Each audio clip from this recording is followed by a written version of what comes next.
It's on time, so a very warm welcome to the 59th Security Thought Leadership webinar. And we've been here every Tuesday and Thursday, some other days too, throughout this crisis, where we've been debating a topic of key interest to the security sector. And the idea of thought leadership is we critique today for a better type of security tomorrow. That's the purpose of thought leadership.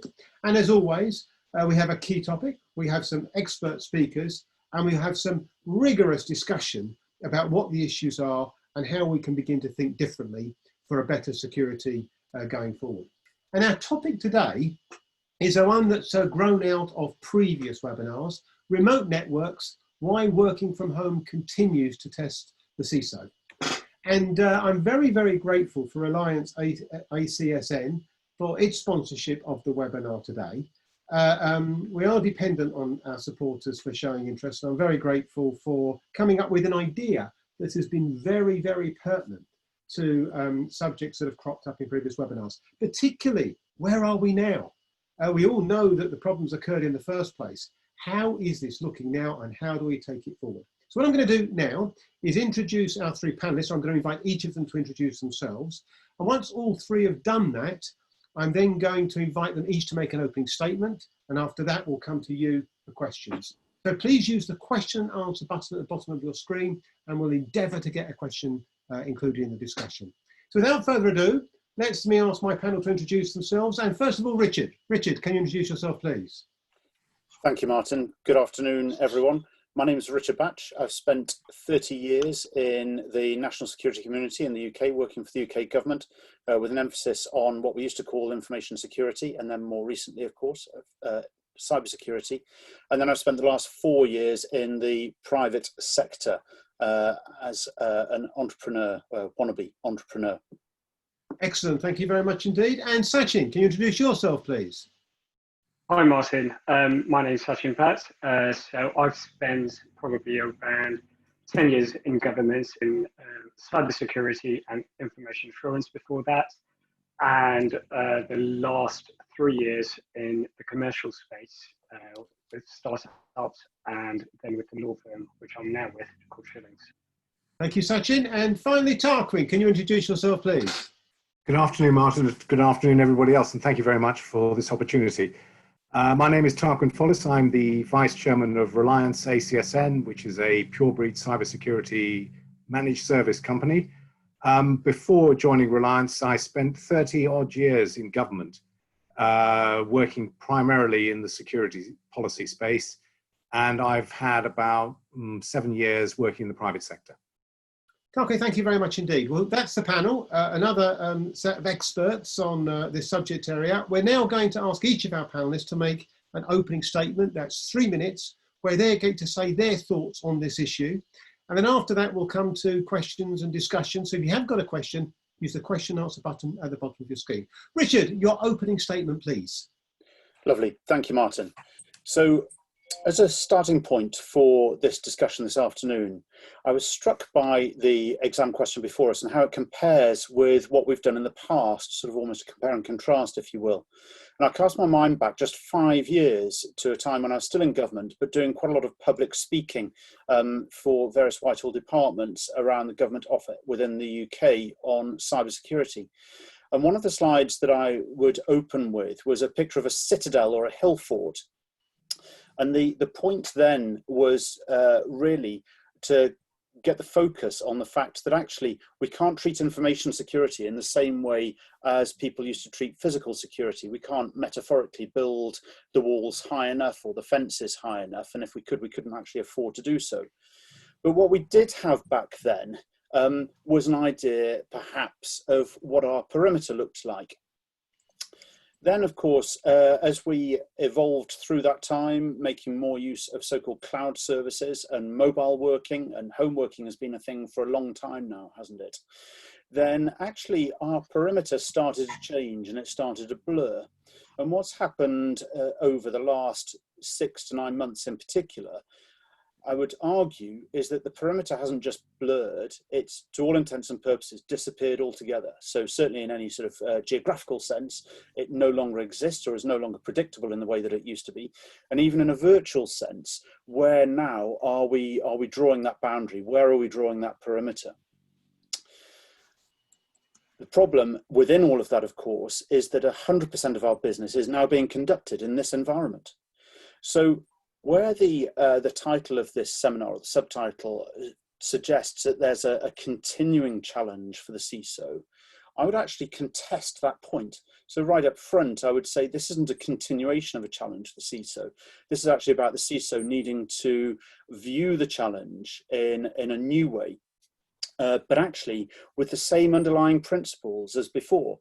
And those principles are very much what you'd, I hope, expect to hear. So where are the assets that are being protected and what are they? How are we managing our technical exposure, our vulnerabilities to the outside world when much of the estate is now remote? And crucially, in amongst all of this, people's behaviours. We're asking people to operate from their living rooms, as I am today, which is why I look like I'm on the space station, or studies, offices, whatever it might be, within the home environment.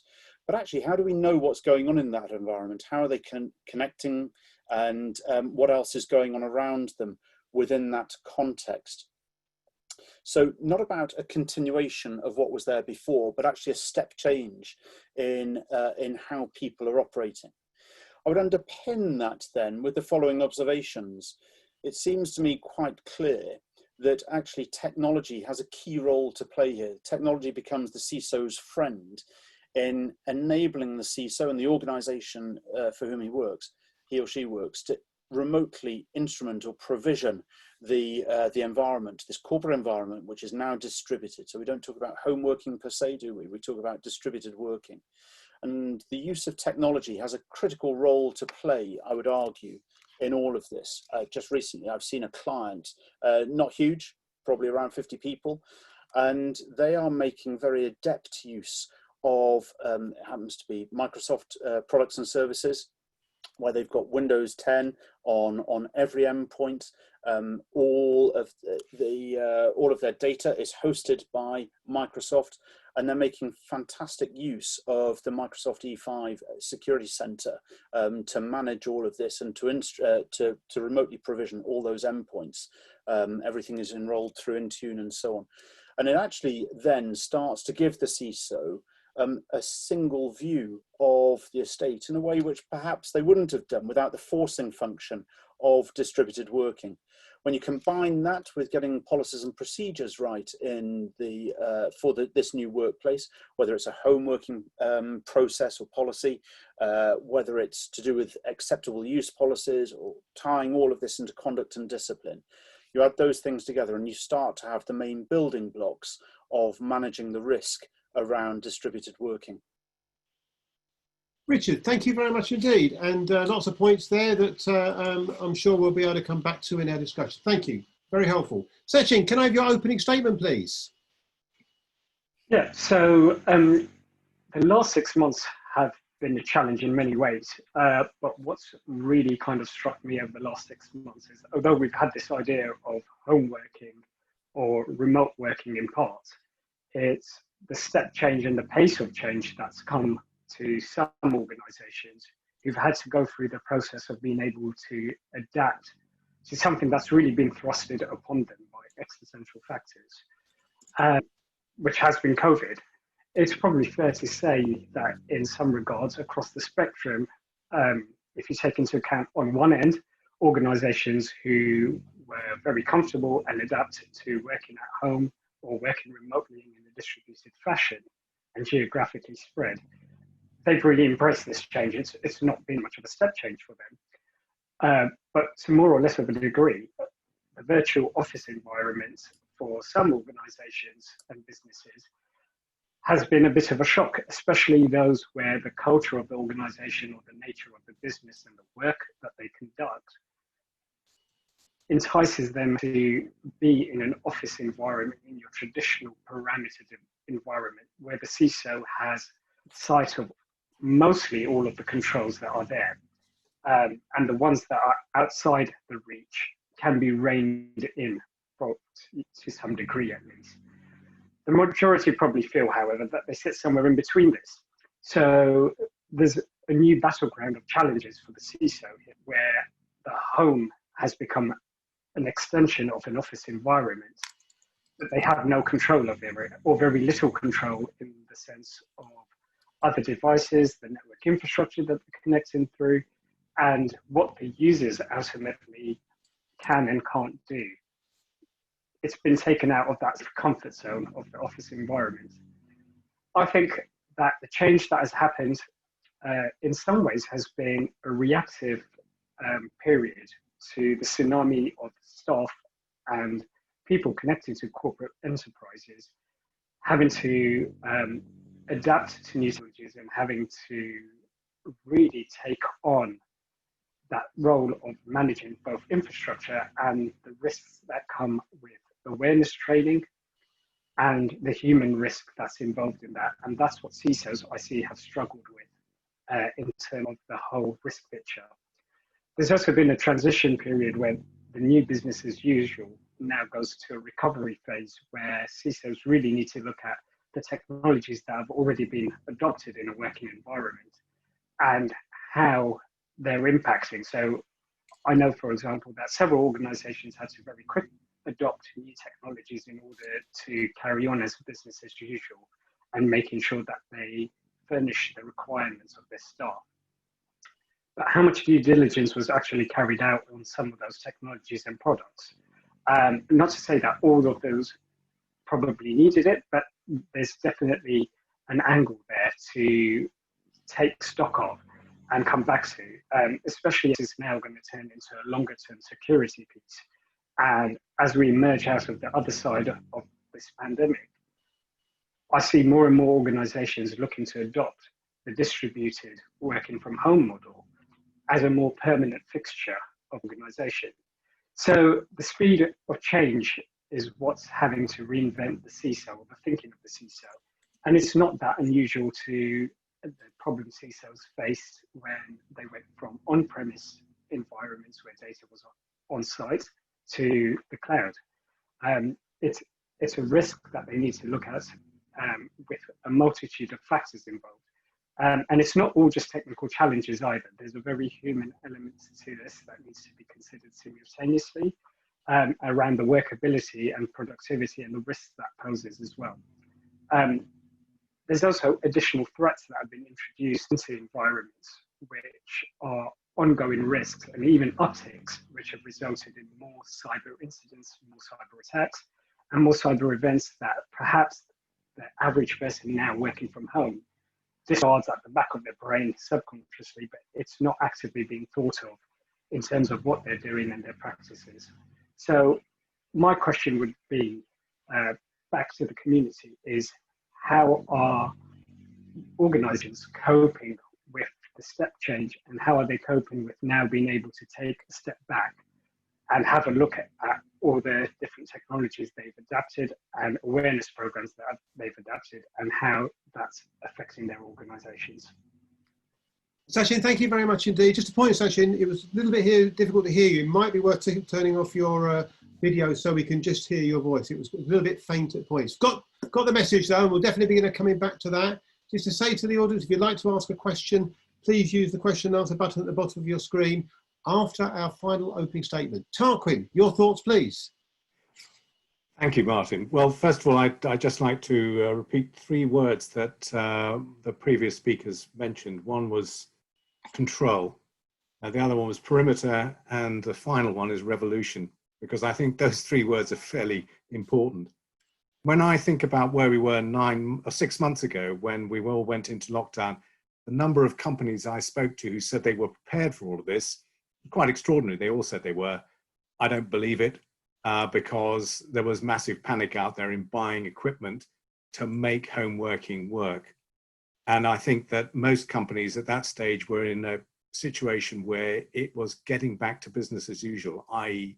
the emphasis was on making sure the business could work, and we'll sort the security issues out afterwards. And then as this evolved, we've begun to see the security problems emerging. And we're not the only ones to see that. If we look at the criminals and the malign actors online, they've all recognized that a crisis is an ideal opportunity for them to make business. So we have seen a significant rise in ransomware. We've seen a significant rise in email compromise, leading to particularly push payment fraud. And we've seen a significant rise in the number of scams going out to people who are playing on the fear and concern that people have in these current circumstances.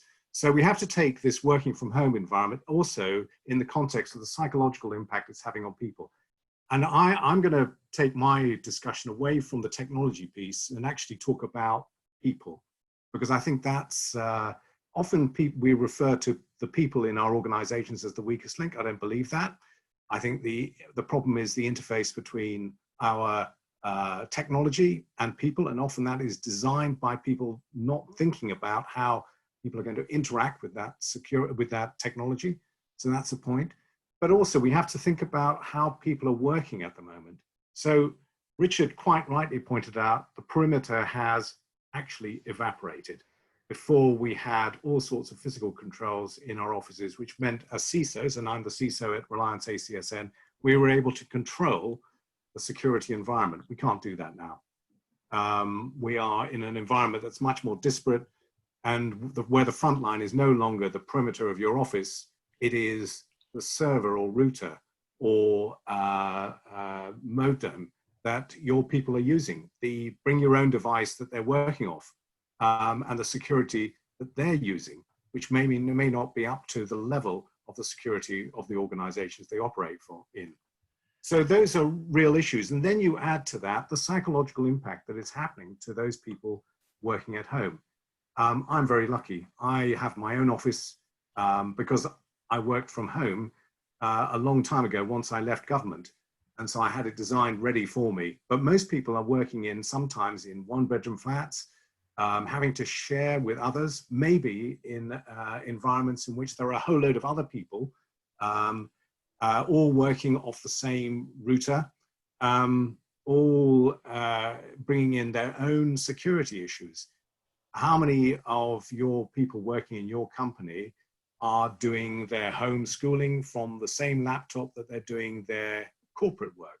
How many of them are using their corporate or the devices that are entering into your corporate network for their online shopping or for their Netflix or for whatever else they might be doing? And of course, this presents a whole load of problems. And the other bit is, what state of mind are people in working at home, no longer able to converse with their colleagues in the way they could in the office, and also concerned about the future.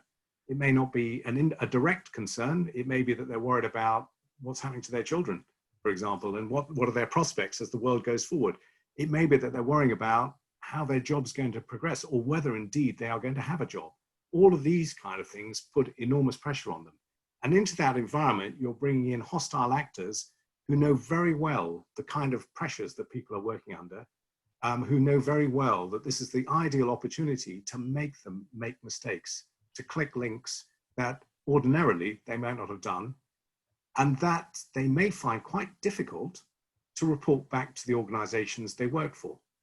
Because when you're clicking a link in an office that's wrong, you can always go back to the CISO and say, I've made a mistake. But there's that issue about connectivity with the center. And as we go through these discussions, there's some interesting articles that have come out, some of which are quite amusing. Like, for example, how many people are using their children as their kind of call center on IT? And what does that security implication mean? Now, I know that's a bit of a joke, but actually, in some ways, people are going to people within their family rather than to the IT departments to get the support. So we're seeing not just a breakdown in the perimeter, we're seeing a breakdown in the whole structure of how organizations work when you're working from home and a remote network. And these present significant challenges to the CISO, who, as Richard pointed out, and Sachin also, wants to have control and is finding that that control that he or she had has actually been dissipated by the environment they're now operating in. And if we look forward as we go ahead, I think those issues are going to become even more important. Okay, thank you very much. Thank you all of you. Lots of issues there. I was actually doing some preliminary work preparing for this webinar. And I've got to let the audience into a secret. Tomorrow, I'm going out stealing. Now, I'm going out stealing because I'm being paid to steal. And the offenders I'm going with, one of them said to me, the problem with about stealing is you get caught immediately. He says that's why lots of people are going online, and this pandemic has been wonderful for the fraudster. I wonder if I could start with you, Richard, and ask you this question. Is it possible that this is all an unmitigated disaster where the scale of problems is not yet known, and yet we may come round to find in a few months' time or a year's time that fraud and insider threats and other types of issues are going to come to the fore, which are going to shock organisations a bit? I mean, are we praising remote working just a bit too soon? Richard first, if you wouldn't mind.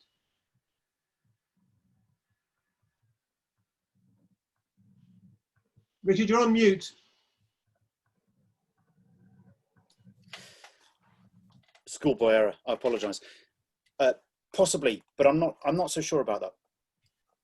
I think what we might see with the wholesale distributed working that we have, and let's remember that it's pretty much wholesale at the moment, but hopefully as we go through 2021, we'll strike a new equilibrium between those who are returning to the office space, those who haven't done so already, that is, or in addition to those who have done so already, and those who are continuing, broadly speaking, to homework. I think we'll see much more of a mixed economy than we have done previously. That would be my first observation. In terms of the insider threat, which you've alluded to there, Martin, and often there's an insider vulnerability aspect here as well, which I draw to people's attention. I think the term insider threat gets overly used and actually, dare I say, misused. Often the insider isn't a threat. It's not very often that thankfully, that you get Edward Snowdens of this world. Mostly it's through ignorance or through haste or any number of other reasons, people not actually wanting to cause harm to their employers. I think what this new environment will do is perhaps surface things in a way that hasn't been seen before, but that's not to say that the problems haven't been there before. It's just that it's been less easy perhaps to recognize them.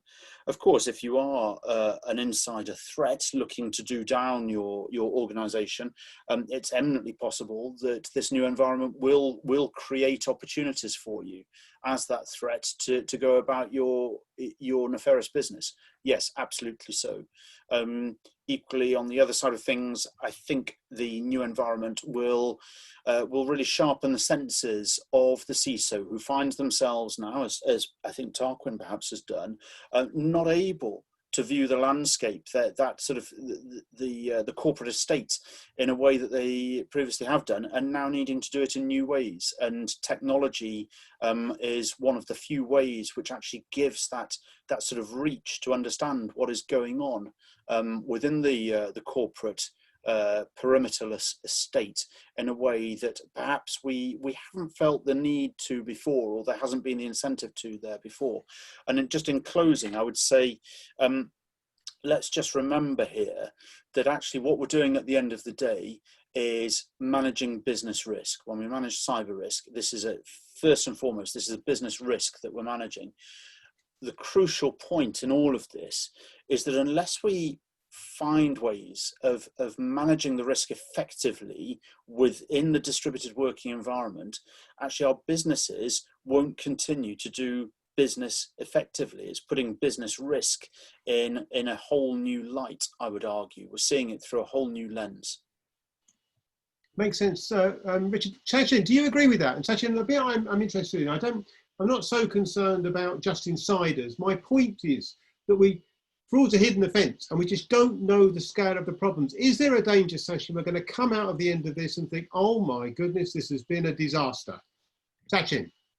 So, first of all, I hope you can hear me better. Yes. So I think there is going to be a slight uptick, but it's not going to be anywhere near on the scale that I've seen some sort of articles kind of writing about. There's definitely going to be more of a risk, or more of an opportunity rather, there for those kind of criminals who want to create, want to commit fraud, to be able to do so, and to be able to exploit people working from home or in a more distributed way. It just takes away some of that sense checking that you could do if you were sat next to your colleagues or in a similar environment with your colleagues where you've received something slightly nefarious, slightly suspicious. It just kind of takes that one-on-one connection that you probably make with your fellow peers away. And so there is more of an opportunity in terms of whether it actually manifests into risks or not. That's part of the headache, and that's part of the problem that security teams and CISOs will have in being able to monitor the activities of devices, and obviously the various different flavors that you get in a distributed working environment, whether that's corporate devices that people are using, or as I still know it to be the fact, some people having to use their personal device to carry out corporate and work for the companies that they're working for. And tied into all of this is going to be the issue of privacy. Where do you put the lines of where monitoring starts and individual privacy starts? Sachin, I'll come back to your privacy in a minute because I've got a separate question about it. So if I could just at this second, just get Tarquin's thought on this. Tarquin, this issue of how well do you think CISOs think they're doing? Let me ask you, how well are you doing, perhaps? And what dangers are you concerned about going forward? So let's look at the flip side, because the tendency on some of these to say how great things are. What are you worried about, Tarquin, if anything? Well, I think all organizations are worried about their data and about who has access to it and how well it's looked after. When you're in a controlled environment in an office, it's a lot easier to control that and to monitor it, a point that Sachin's just made. But when you're in a much looser, remote environment, you're relying a hell of a lot on trust. You've got to get your classification, your handling of data much more effective, possibly than it has been before. In fact, I would think that is the critical issue for companies at the moment, simply because of the opportunities for abuse, whether it be by accident or by design. And again, I'd agree with Richard. Everybody talks about insider threats. To be honest, insiders who are malign individuals determined to do bad to a company are fairly rare. Most of this, what we're seeing, is by error, and it is by use of what we call social engineering. And we've exacerbated that problem over the last decade or so by the amount of data that we leave about ourselves, which enables those people who wish to do us harm to engineer their approaches to us. So as organizations, my responsibility is to make sure that the data, the critical data that is of existential importance to the company, is as well protected as it possibly can, while at the same stage not impinging upon the capability of the business to do its work. I guess the thing is, I understand that. The question I would ask, Tarquin, okay, I understand why up to now this insider threat, as I put it, and Richard picked me up on the words, is not great. But I wonder, in an environment where we go into a recession, people are losing their jobs, we're hearing about mental health issues working from home, it doesn't strike me as quite the same ball game as it was. But your point is, it's not a major concern. This is going to turn into a big issue in terms of what we're talking about here. Yeah, no, I think the issues about mental health and about looking after your people is even more important now. I agree the point that you're making, which is in this era of uncertainty, particularly around job security. To do things that are, how can I say, malign with intent takes a particular type of person. And I don't believe that, from my own experience with people, I don't believe the vast majority of people have that kind of ability. But having said that, I think that those kind of pressures make the chances of somebody inside doing something bad to an organization probably greater. And therefore, I mean, one of the things I've been doing, and I'm mentioning SASIG in particular, have done a lot of stuff on mental health. I think this is really important. I'm not an expert on mental health. Luckily, there are people who've been on those panels who are experts on mental health. But particularly, I think organizations, and I'm looking at it from the employer side, have a responsibility to look after their people, especially now, because the damage that could be done to those people, if they are, who are isolated, who feel isolated and who feel under pressure, the damage they could do if they made a misjudgment or actually decided to do something bad to the company is quite considerable. So it is an issue and it has to be addressed. And therefore, the communication piece from companies to their people is really important. And it's not just about finding out what they're doing in terms of work, but finding out how they are, finding out what support they need as well, which I think is important. And it puts an enormous amount of pressure on HR departments and in particular line managers. But I would argue that pressure, that responsibility has always been there. It's just that COVID-19 has probably exacerbated it more. Okay, so I'm going to thank you very much indeed. We'll come back to this in a minute. I'm going to come back to Sachin if I might. So you began to speak about privacy. We've got a question here from Peter Herweg along those lines, Sachin, who's, I suppose that the point is are corporates actually advising the working force they are being monitored? And how does this tie in with privacy within certain countries? And there is this balance, isn't it, that's changed, the dynamic has changed on this issue. Sachin, you were just about to speak about privacy, but I wanted you to direct you to that question as well. Your thoughts, please, Sachin. You're on mute, Sachin. Sure. So where organisations are using corporate devices and they've handed out corporate devices to their staff, any good organisation would monitor their corporate device anyway, out of need for security. And by you accepting that corporate device and signing up to the T's and C's of the IT department and the various messages that you see on the screen when you're logging in, you consent to that kind of monitoring taking place. Where the lines are blurred is where organizations have told individuals, because of the pandemic, you're going to have to work from home, but we aren't set up to fully be remote yet, and so you're having to use your own device. It's where almost the same argument that we were having years ago around BYOD and privacy issues to do with that. This has just been accelerated and compounded by the fact that now, instead of using a corporate network with your BYOD device in an office environment, you're now using a home network with, in the modern world that we're living in, you have your phone connected to it, you might have your television connected to that network as well, and how many of the other devices that you have and the people that you share your home environment with. So organizations should be making people aware on a corporate level with corporate devices. I think there's a grey line about what's happening in terms of monitoring and what CISOs can actually do and IT security teams can actually do to monitor personal devices and what assurances they can provide. There's a fine balancing act there to be struck between the need for an IT security team to be able to run any kind of logging or keystroke or even virus scanning on a personal device versus the privacy of individuals and needing to protect that as well. And it's a really fine balance to strike. And I don't think a right solution has yet been found, but I know different organizations are taking very different approaches on how to do that. Yeah, okay, thank you very much indeed.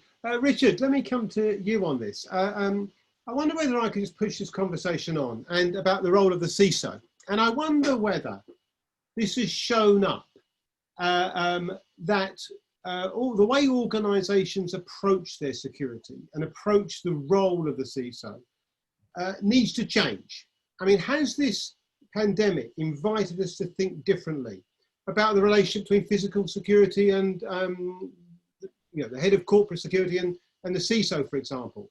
Has this brought about a sense in which one has become more important than the other, or indeed it would be good to see a universal merging of roles? It raises a number of issues, inviting us to think differently. Richard, your thoughts on that, and Tarquin, I'm going to come to you because you're nodding in the background.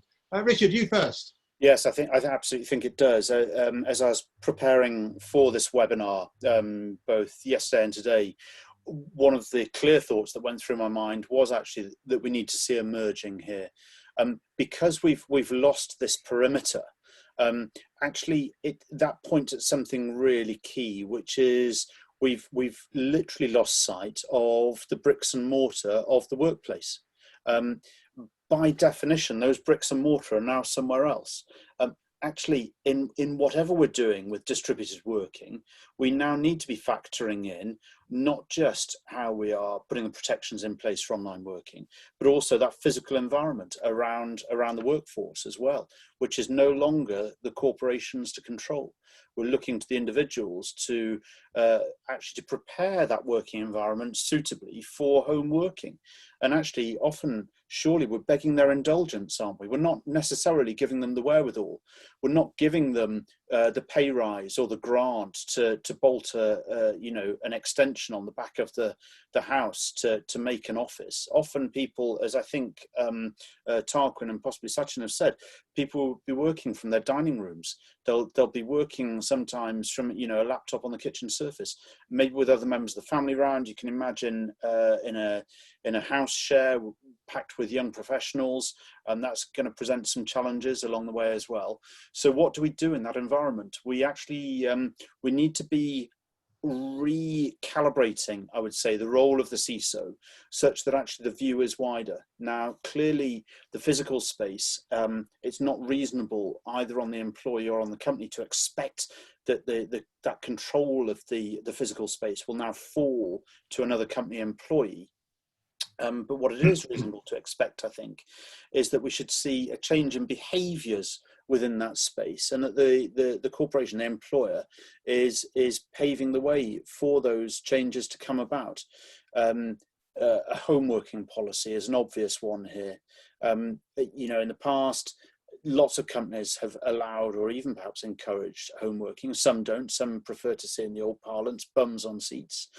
Actually, now in this new world, with this new normal, it's reasonable to expect that we should be encouraging our employees to think about the dangers of shoulder surfing, for example. I just take one small example. There'll be other behaviours to suit as well, things like not leaving printouts on the laser printer, and so on and so forth. The use of memory sticks and other connectable devices. So the behavioural piece, I think, comes much more to the fore here, along with technical controls which can be administered remotely, to make up for our lack of control now over that physical space. That's where we need to be placing the emphasis, is on those other two areas to make up for that shortfall in the physical piece.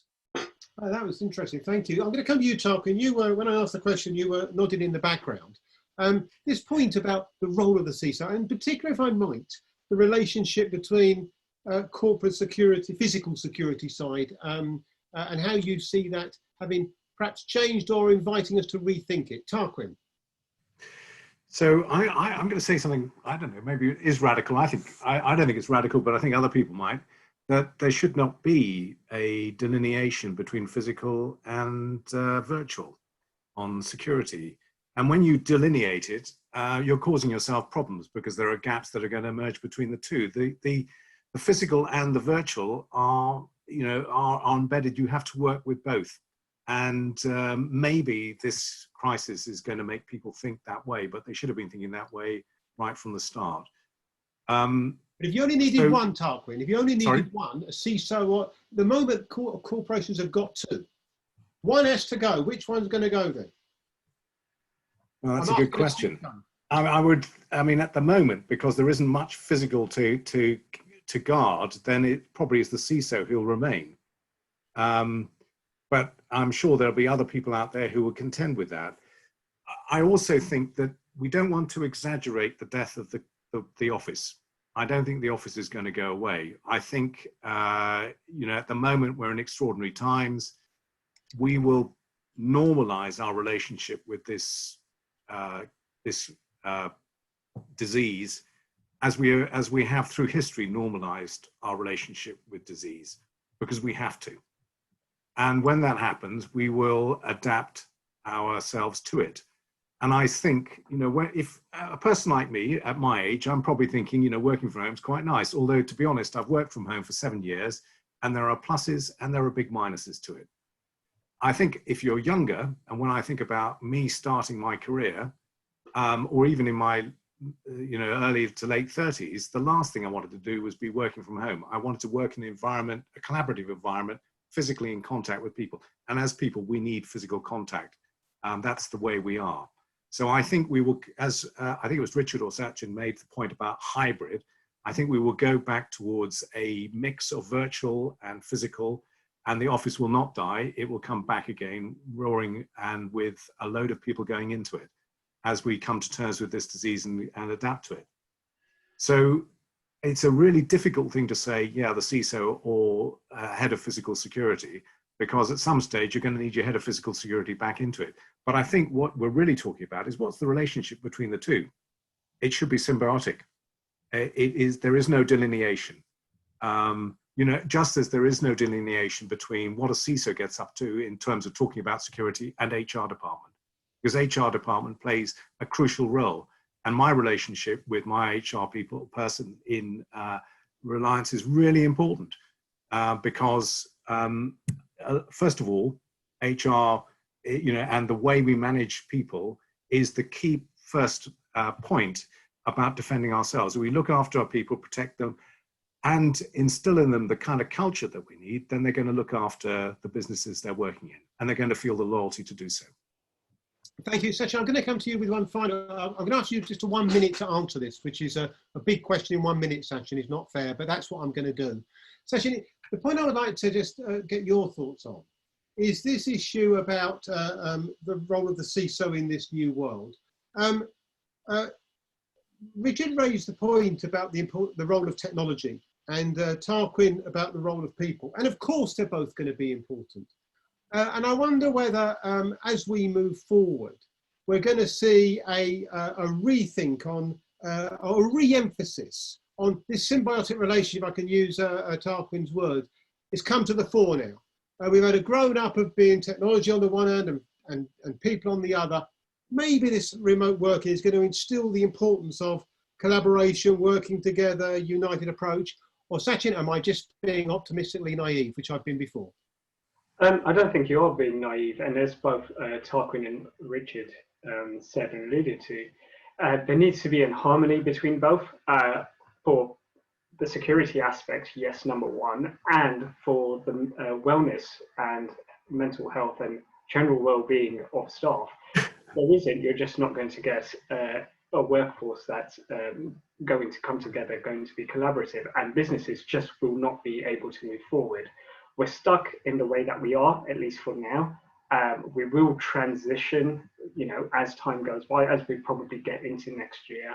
As Tarquin said, we will transition to some form of hybrid office. And,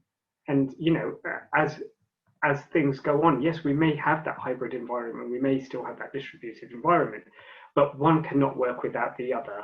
Otherwise, you're going to have a complete imbalance in corporate structures, whether it's all just going to be security and people are going to leave the wellness of the staff behind, or the other way around, and it just won't work. So hopefully that kind of answers that in sort of about a minute for you. But no, I don't think you're being too naive or optimistic about it. Thank you very much indeed for that.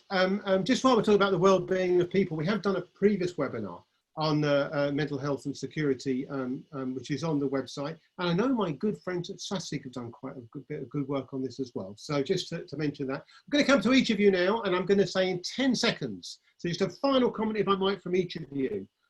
Perhaps what I would really like is this. For the CISO, and I would like to focus on the CISO because I think for this audience that would be of interest. We tend to do a little bit less on that in these series. For the CISO, the prime concern as we go into a post-COVID-19 world. Richard, 10 seconds, it's not fair, but there we are. You're on mute, Richard. So primary concern, Yes. Balancing the new priorities whilst transitioning from old ways of thinking. Making that transition is going to be the main challenge, I think. But the tools are there to do it. Greater dependence on technology for instrumenting the enterprise and get those behaviours right. Thank you. And Sachin, 10 seconds.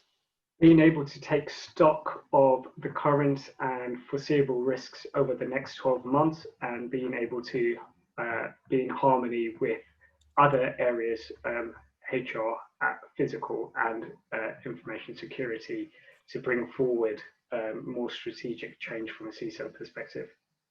Thank you very much indeed. It seems only right, Tarquin. I'll leave the last 10 seconds to you. Tarquin, your final thoughts, please.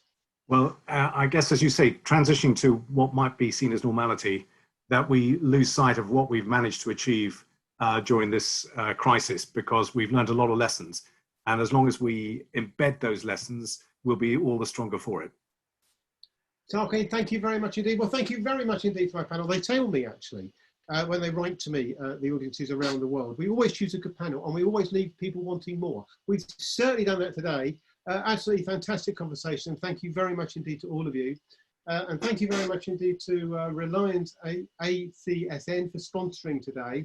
An absolutely unbelievably interesting conversation. And we will be picking up on some of these issues as we move forward into future webinars. Just to remind you, people around the world, that while we talk about outstanding performance, we have the OSPAs still open in various countries, Romania, Germany and South Africa.